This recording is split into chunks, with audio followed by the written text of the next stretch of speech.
It was a quiet Sunday afternoon, the kind where the sun glistened off the pool water and laughter echoed through the backyard.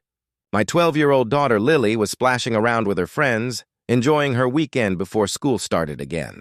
Everything was perfect until HOA Karen's son showed up. 17 years old, cocky and mean-spirited like his mother, Jake stomped through the gate as if he owned the place. "This pool's for HOA members only," he shouted. My wife Emily calmly reminded him that our property wasn't under the HOA's jurisdiction. We'd refused to join years ago, much to Karen's eternal fury, but Jake wasn't interested in listening. He pulled something out of his waistband, a handgun. My heart stopped cold.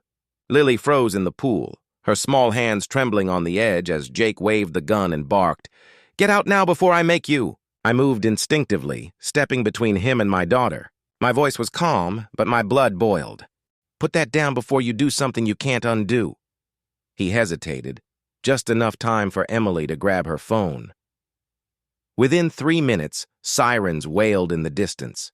Jake's smug look faltered when the sheriff's truck pulled up, and when my wife stepped forward and said, "That's your father, Lily," Jake's eyes widened in disbelief. Sheriff Mark Harper, my wife's ex-military husband and Lily's father, emerged with a calm fury that silenced the entire street. "Son," he said, voice like thunder, "you just pointed a firearm at my little girl." The color drained from Jake's face. Within seconds, he was disarmed, cuffed, and read his rights. Karen ran over screaming, "It was just a misunderstanding!" But the sheriff wasn't hearing it. He turned to her coldly and said, "Endangering a child with a deadly weapon isn't a misunderstanding, it's a felony." As the deputies took Jake away, Karen stood trembling, realizing her HOA rules meant nothing compared to the law. The sheriff placed his arm around Lily and looked me in the eye. "No one threatens my daughter. Not in my county. Since that day, the HOA's been silent.